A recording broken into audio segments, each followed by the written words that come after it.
Salam əziz tələbələr. Sizlərlə birlikdə bu gün rəqəmsal məntiqin izahına başlayacağıq. Ümumiyyətlə YouTube-da izlədiyim zaman görürəm ki, rəqəmsal məntiqə aid elə də çox bir video izah tapa bilmədim.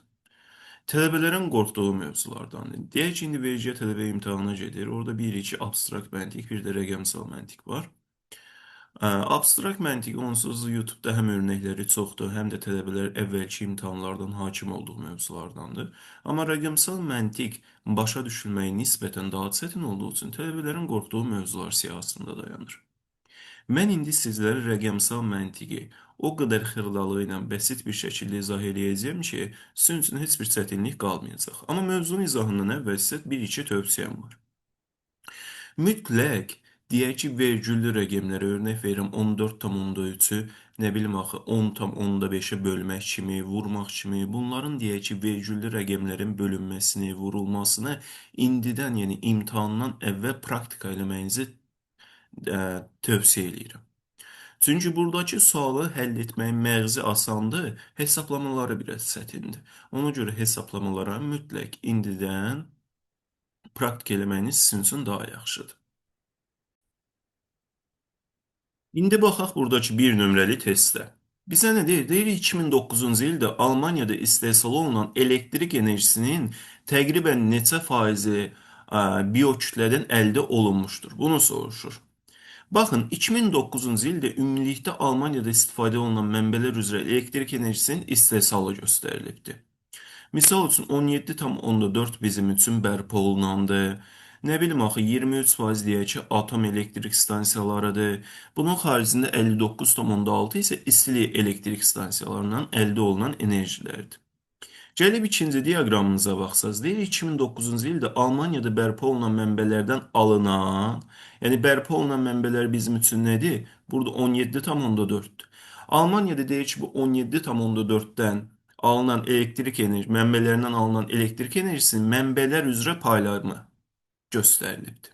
Aşağıda baxsaq, bu dedi ya 17,4 faizin, nə bilim deyək ki 39,3 faizi biokütlədir, nə bilim 17,7 faizi sudur və s. Belə irəliləyir. Baxın, bunun çox bəsit bir həll üsulu var. Deyək ki, burada yuxarıda baxsaq, ümumi əldə olunan enerjini 100 olaraq qəbul edə bilərsiniz.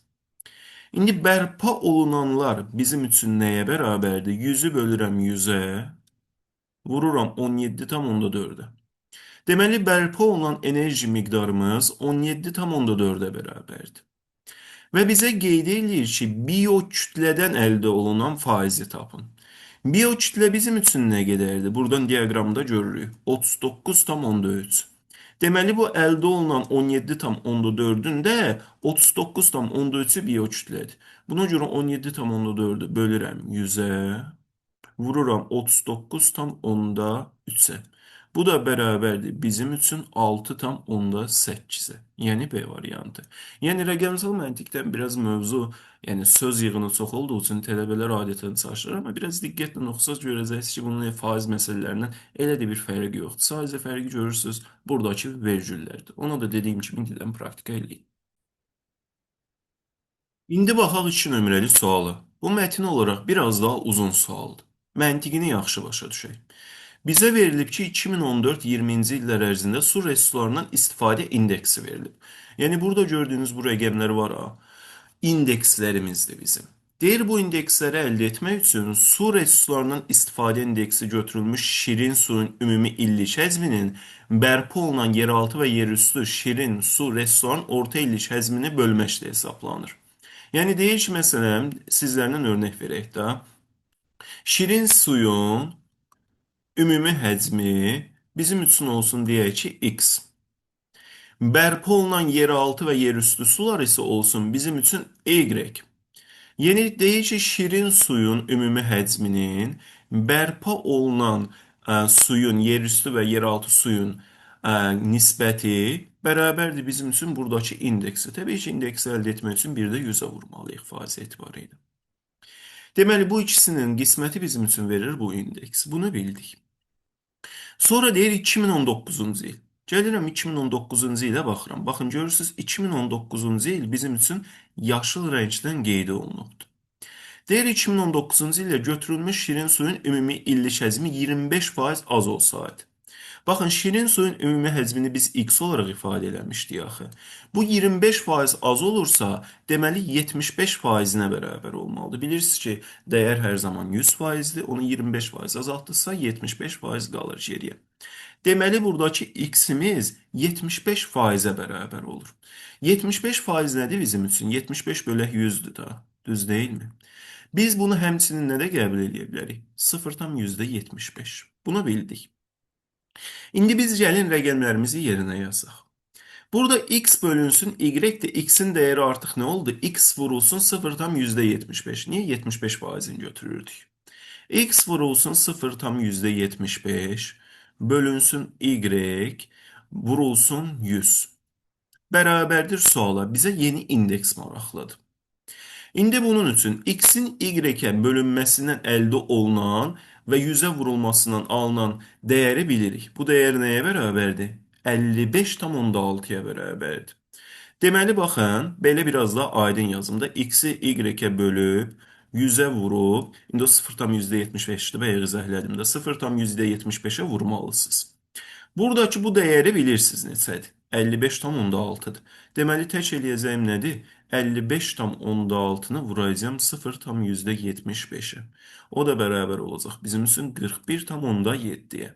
Mən birbaşa sizlərə deyə bilərdim ki, 55,6-nın da 75%-ni hesablayıb nəticəni əldə edə bilərsiniz.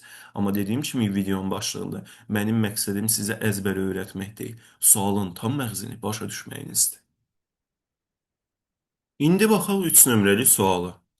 Deyir, müsabiqədə iştirak edənlər 65, 70, 75, 80 və s. balları toplayıblar. Deyir, diaqramda müxtəlif balları toplayanların sayları göstərilib, iştirakçıların orta balını tapın. Orta bal və ya ədədi orta nə deməkdir, əziz tələbələr? Məsələn, 3 dənə rəqəminiz var, 5-dir, 6-dır və 10-dur. Bunların ortasını, yəni ədədi ortasını tapmaq üçün nə edirik? Toplayıb sayına bölürük. Deyək ki, 3-ə böləcəyik. Bu da eləyəcək bizim üçün ədədi ortası 7. İndi bizim işimiz də elə buna bənzəyir. Bizim üçün diaqrama fikir versiniz. Burada saylar, aşağıda da ballar yazıbdır. Bizə deyir ki, bunların sayıca ədədi ortasını tapın. Gəlin tapaq sizlərlə birlikdə. Baxın, nə görürəm? 65 balını toplayan neçə nəfər var? 4 nəfər var. Baxın, bu nöqtədən bir aşağı, bir də sola xətt atanda zaten görünür. İndi biz istəsək, elə bir 4 dənə 65 bal var deyə bunları birləşdirib birlikdə yazılıbdır diaqramda. İstəsəm yaza bilərəm ki, misal üçün 65 plus 65 plus 65 və s. bu baş ağrısıdır. Onun yerinə birbaşa nə yazacağım? 4 vurulsun 65-ə. Üzərinə gəlinsin. Fikir verirsiniz, 70 balını toplayan isə 5 nəfər var. 5 vurulsun 70-ə. Üzərinə gəlinsin. 75 balını toplayan buradan görürsünüz 3 nəfərdir. 3 vurulsun 75-ə. Üzərinə gəlinsin. 80 balını toplayan 2 nəfər var. 2 vurulsun 80-ə. Üzərinə gəlinsin. 85 3 nəfərdir. 3 vurulsun 85. Üzərinə gəlinsin. 90 balını toplayan cəmi bir nəfər var. 1 vurulsun 90. Üzərinə gəlinsin. Bir də 95 balını toplayan 2 nəfər var burada. 2 vurulsun 95'e. Bir də bunu bölməliyəm axı sayına. Neçə dənə rəqəm var burada? 4 dənə 65, 5 dənə 70. Buradan hesablaya bilərik də. 4 ilə 5 9, 3 gələndə 12, 14, 17, 18, 2 də gəldiyi müddətcə bizim üçün 20-yə bərabər olacaq.